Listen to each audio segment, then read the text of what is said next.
जय भीम. सोमवार दिनांक 10 ऑगस्ट 2026 सम्राट वाचनमध्ये हा पाहिला लेख आहे. लेखाचं शीर्षक आहे डॉक्टर बाबासाहेब आंबेडकर आणि भाषावर प्रांत रचना. त्याचे लेखक आहेत प्राध्यापक डॉक्टर दीपक राज कापडे. भारतात इंग्रजांचा अंमल सुरू होण्यापूर्वीचा इतिहास पाहिला असता भारतात राष्ट्र नावाची भावना आधुनिक अर्थाने विकसित झाली नव्हती. भारत हा एक बहुसांस्कृतिक, बहुधार्मिक, बहुभाषिक समाज असूनही राजकीय अस्मिता निर्माण झालेली नव्हती. याचा अर्थ भारतीय समाजात एकता नव्हती असा नव्हे, तर भारतात एक प्रकारची सांस्कृतिक एकतेची जाणीव होती. तसेच विविध भागात प्रदेशामध्ये विविध भाषा व बोलीभाषा बोलणाऱ्या समाजामध्येही एकतेची भावना होती. त्यामुळे अनेक धर्माचे व अनेक भाषा बोलणारे भाषिक समूह असले तरी वेगवेगळी राष्ट्र निर्माण झाली नाहीत. त्या दृष्टीने भाषानिष्ठ अशी राष्ट्रभावना भाषिक गटामध्ये वाढली नाही, परंतु ती भावना जशी वाढली नाही त्याचप्रमाणे भारताबद्दलचीही भावना वाढली नाही. भारत हा एक देश आहे व त्या एका देशाचे आपण नागरिक आहोत ही कल्पना सुद्धा अस्तित्वात नव्हती. भारतामध्ये इंग्रज अंमल सुरू झाल्यानंतर भारतातील अनेक विचारवंतांना व समाजसुधारकांना नव्या स्वरूपात राष्ट्र निर्मिती झाली पाहिजे असे वाटू लागले. इंग्रज सरकारने सन 1905 मध्ये बंगालची फाळणी केली. त्याविरुद्ध भारतात अनेक ठिकाणी आंदोलने झाली. बंगालच्या फाळणीविरुद्ध झालेल्या लढ्यात भाषिक राष्ट्रवादाचा स्पष्ट आविष्कार दिसून येतो. बंगालच्या फाळणीपासूनच भारतीय लोकांमध्ये भाषिक अस्मितेची जाणीव वाढत गेली असे दिसून येते. 19व्या शतकाच्या सुरुवातीपासूनच इंग्रजांनी भारतीय राजकारणात विजय संपादन राज्य स्थापनेला सुरुवात केली. इंग्रजांच्या राजवटीत 1757 ते 1902 पर्यंत ज्या प्रांतांची निर्मिती झाली ती सर्व राज्य किंवा प्रांत ते प्रशासकीय सोयीसाठी निर्माण केले होते. परंतु त्यातून बंगाल प्रांतामध्ये हिंदी, आसामी, ओडिया व बंगाली या 4 भाषिक गटांचा समावेश केला होता. बलुची, पख्तूणी, पंजाबी या भाषेची एक पंजाब प्रांत, सिंध, गुजराती, मराठी व काही कानडी अशा 4 भाषांचा मुंबई प्रांत, तेलुगू, तामिळ, मल्याळम, कुर्गी व काही कन्नड अशा भाषांचा मद्रास प्रांत आणि वराड जोडून हिंदी, मराठीचा मध्य प्रांत अशी राज्य कारभाराची खिचडी इंग्रजी राजवटीने केली होती. भाषावर प्रांत रचना म्हणजे नक्की काय? सर्वसाधारणपणे भाषेच्या आधारावर प्रांतांची म्हणजे राज्याची रचना किंवा पुनर्रचना करणे. एकच भाषा ज्या विभागात बोलली जाते त्या विभागाच्या लोकांचे राज्य निर्माण करावे. जर एकच भाषा बोलणाऱ्या लोकांचे एक राज्य असेल तर त्या राज्यामधील लोकांना सामाजिक एकता टिकवणे, आपल्या संस्कृतीचा विकास घडवून आणणे सोयीचे होईल. विशिष्ट भाषा ही त्या भागातील लोकांच्या समूहाची सामाजिक संस्कृतीची वाहक असते. समान अशा भाषेतून त्या समाज घटकाला सामूहिक अस्मिता प्राप्त होत असते. त्यामुळे असे एकच भाषा बोलणारे जे एकाच प्रदेशात राहतात ते स्वतंत्र राज्याची मागणी करीत असतात.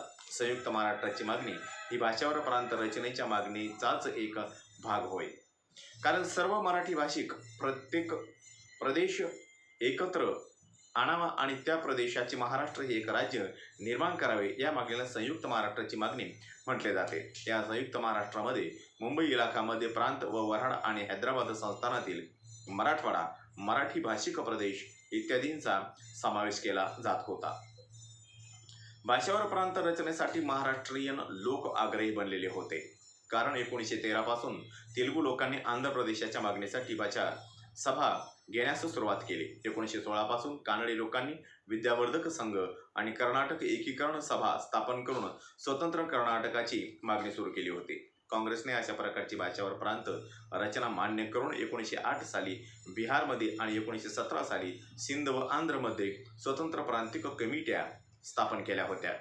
या सर्व घटनांचा परिणाम म्हणून महाराष्ट्रीयन लोकांची अस्मिता जागृत झाली आणि तोही भाषावर प्रांत रचनेचा मुद्दा पुढे करून मराठी राज्याचे स्वप्न पाहू लागले. महाराष्ट्र राज्याची भाषेच्या निकषानुसार पुनर्रचना करावी अशी मागणी इंग्रजांच्या राज्यामध्येच केली गेली होती. 1905 मध्ये बंगालची फाळणी करण्याचे ठरविले. तेव्हापासून मात्र या मागणीला जोर चढला. बंगालची फाळणी 1911 मध्ये रद्द झाली. त्यावेळी केसरीतील भाषा व राष्ट्रीयत्व या लेखात म्हटले गेले मराठी भाषा बोलणाऱ्यांची सर्व लोकसंख्या एका अंमलाखाली असावी. काँग्रेसनेही यापूर्वीच भाषांवर प्रांतांचे तत्व मान्य केले होते.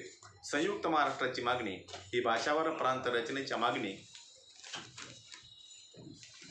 इतकी जुनी होती. 1917 मध्ये प्राध्यापक विठ्ठल वामन ताम्हणकर यांनी लोकशिक्षण या मासिकामध्ये त्रिभंगलेल्या महाराष्ट्र हा लेख नकाशासह प्रकाशित करून यात मुंबई प्रांत, मध्य प्रांत व वराड आणि हैदराबाद संस्थानातील मराठवाडा अशा 3 ठिकाणी विभागल्या गेलेल्या मराठी भाषिक प्रदेश एकत्र करून एक संथ महाराष्ट्राची निर्मिती करावी असा विचार प्रथम मांडला. त्यानंतर आचार्य विनोबा भावे, धनंजयराव गाडगीळ, प्रबोधनकार ठाकरे, गत्र माडखोलकर, दत्तू वामन पोद्दार, लालजी पेंडसे, मिरजदार इत्यादी मान्यवर व्यक्तींनी संयुक्त महाराष्ट्राच्या स्थापनेची आवश्यकता प्रतिपादन केली. परंतु त्यावेळी राष्ट्रीय स्वातंत्र्याचा प्रश्न महत्त्वाचा असल्यामुळे संयुक्त महाराष्ट्राच्या प्रश्नाकडे फारशी गांभीर्याने पाहिले गेले नाही. डॉक्टर ये. दी. फडके आपल्या 20व्या शतकातील महाराष्ट्र खंड 7 मध्ये म्हणतात, 27 नोव्हेंबर 1947 रोजी आंध्रचे नेते एन. जी. रंगा यांनी विचारलेल्या प्रश्नाला पंतप्रधान नेहरूंनी उत्तर देऊन भारत सरकारची भूमिका स्पष्ट केली. भाषिक व सांस्कृतिक आधारावर नव्या प्रांतांची निर्मिती करावी ही मागणी काँग्रेसने आणि आपल्या नेतृत्वाखालच्या भारत सरकारने मान्य केली असली तरीही तिला मूर्त रूप देण्यासाठी पुढील बाबींचा विचार व्हावा. भारताची सुरक्षितता व स्थैर्यास अग्रक्रम देण्यास यावा. निर्णय घेण्यापूर्वी भाषा व प्रांत रचनेबाबत अत्यंत काळजीपूर्वक चौकशी करणे आवश्यक आहे. एकापेक्षा अधिक सीमा आयोग नेमावे लागतील. एकाच वेळी अनेक चौकशी आयोग नेमून प्रश्नांची गुंतागुंत वाढविणे योग्य होणार नाही. महाराष्ट्र व कर्नाटक हे वेगळे प्रांत अस्तित्वात आणण्यास अनेक अडचणी आहेत. ते वेगळे केल्यामुळे त्या प्रांतांच्या अर्थव्यवस्थेवर जे संभाव्य परिणाम होतील त्याचा अतिशय काळजीपूर्वक सर्वांगीण विचार करावा लागेल. भाषा व प्रांत संबंधीचा प्रत्येक निर्णय घेताना संबंध भारताचा विचार करावा लागेल. भाषा व प्रांत रचनेची मागणी आणि त्या स्वरूपाच्या अन्य मागण्यांचा मान्य करण्याचा विचार समाधानकारक होईल, कारण संविधान तयार करण्याच्या मार्गातील भाषावार प्रांत रचना ही एक महत्त्वाची अडचण होती असे तज्ज्ञांना वाटत होते. परंतु भारत पाक फाळणीचा प्रश्न पुढे आल्यानंतर भाषावर प्रांत रचनेचा प्रश्न अत्यंत निकडीचा नसून तो 5-10 वर्ष लांबणीवर टाकावा असे पंडित जवाहरलाल नेहरू, सरदार वल्लभभाई पटेल, मौलाना अबुल कलाम आझाद व चक्रवर्ती राजगोपालाचारी या काँग्रेस श्रेष्ठींना वाटू लागले. परंतु सरकारच्या या निर्णयामुळे अनेकांनी मोठ्या प्रमाणावर विरोध व टीका करण्यास सुरुवात केली. त्यामुळे सरकारने पुढील समित्यांची नेमणूक केली होती. दार आयोग 17 जून 1948 रोजी अलाहाबाद उच्च न्यायालयाचे निवृत्त न्यायाधीश एस. केदार यांच्या अध्यक्षतेखाली नेमण्यात आला. या आयोगानुसार केवळ किंवा मुख्यत्व भाषेच्या आधारे प्रांतांची निर्मिती करणे भारताच्या व्यापक राष्ट्रीय हितसंबंधाच्या दृष्टीने आवश्यक व इष्ट नाही. त्यामुळे हा प्रश्न तातडीने हाताळण्याची गरज नाही. जेव्हा कधी नव्या प्रांत रचनेचा प्रश्न हाती लागला जाईल तेव्हाही भाषेखेरीज अन्य घटकांचाही विचार करावा लागेल. भाषा हा निर्णायक किंवा मुख्य आधार समजता कामा नये. दार समितीच्या अहवालावर भारताच्या विविध भागात प्रचंड विरोध झाला. भाषावर प्रांत रचनेचे समर्थन करणारी जनता तर सोडाच, काँग्रेसमधील धुरीणांना व भारत सरकारला देखील दार आयोगाचा अहवाल मान्य नव्हता. त्याचे पडसाद सारखे पडू लागल्यामुळे जयपूर येथील अधिवेशनात पट्टाभी, सीतारामय्या, पंडित जवाहरलाल नेहरू आणि वल्लभभाई पटेल या तिघांची समिती नेमण्यात आली. या समितीस JVP समिती म्हणून ओळखले जाते. या समितीने पुढील अहवाल दिला की भाषावार प्रांत रचना काँग्रेसला तत्वतः मान्य आहे, पण तसे करण्याची आजची वेळ नव्हे. मराठी जनतेला महाराष्ट्र प्रांत पाहिजेच असेल तर यथाकाल तोही व्हावा. मात्र मुंबईचा समावेश त्यात होणार नाही.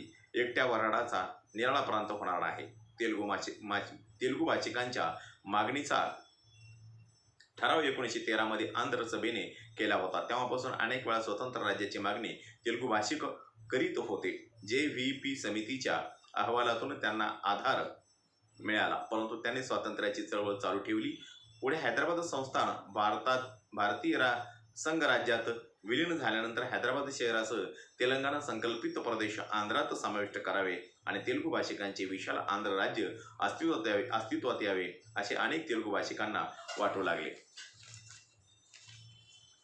परंतु हा प्रश्न हे ना ते कारण सांगून नेहरू मंत्रिमंडळ टाळत असल्यामुळे स्वामी सीतारामय्या या गांधीवादी कार्यकर्त्यांनी 1951 मध्ये 35 दिवसाचे उपोषण करून हा प्रश्न तडीस नेण्यास प्रयत्न केला. भारताला स्वातंत्र्य प्राप्ती झाल्यानंतर भारतीय संघराज्याची बांधणी विशिष्ट तत्वांच्या आधारे होणे गरजेचे होते. भाषावर प्रांतरचना करावी हे काँग्रेसचे स्वातंत्र्यपूर्व कालखंडातील धोरण काहीसे मागे पडले.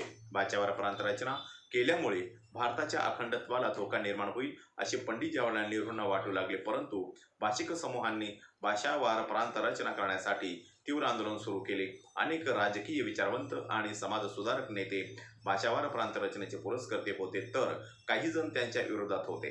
भारतीय संघराज्याच्या साकल्याने विचार करणाऱ्या डॉक्टर बाबासाहेब आंबेडकरांनी भाषावार प्रांत रचनेचा प्रश्न विचारपूर्वक सोडविला पाहिजे अशी भूमिका घेऊन भाषावार प्रांत रचनेबद्दल विवेकपूर्ण व चिकित्सक विचार मांडले. डॉक्टर बाबासाहेब आंबेडकरांनी 4 एप्रिल 1938 मध्ये मुंबई असेंब्लीमध्ये केलेल्या भाषणातून, तसेच 1956 साली राज्य पुनर्रचनेच्या संदर्भातील मसुद्यावरील चर्चा करताना केलेले भाषण आणि त्यानंतर पत्रकार परिषदेमध्ये दिलेल्या मुलाखतीतून भाषावार प्रांत रचना संबंधीची भूमिका मांडली आहे. तसेच महाराष्ट्र व a linguistic thoughts on linguistic state checks need and balance state and minorities इत्यादी लेखन व ग्रंथांच्या माध्यमातून भारतासमोर उभ्या टाकलेल्या भाषावार प्रांत रचनेच्या समस्येचा विचार केलेला आहे. प्रारंभी भाषावार प्रांत रचनेला विरोध करणारे डॉक्टर बाबासाहेब कालांतराने त्यांच्या विचारात बदल करून संयुक्त महाराष्ट्राला पाठिंबा दिलेला होता. डॉक्टर बाबासाहेब आंबेडकरांच्या मते भाषेच्या आधारावर राज्याची निर्मिती करताना एक राज्य एक भाषा या तत्वाचा विचार करावा असे ते म्हणतात. जर्मनी, फ्रान्स, इटली या देशांच्या राज्यघटना तपासून पहा. एवढेच नव्हे तर इंग्लंड, अमेरिकेसारख्या प्रभावी देशांच्या राज्यघटनांचे अवलोकन करा. या सर्व राज्यघटनांमध्ये एकच तत्व आपणास पाहाव्यास मिळेल, ते हे की एका राष्ट्राच्या निर्मितीकरिता एकच भाषा अवलंबली आहे. Doctor Babasaheb Ambedkar, writing of speeches, खंड 1.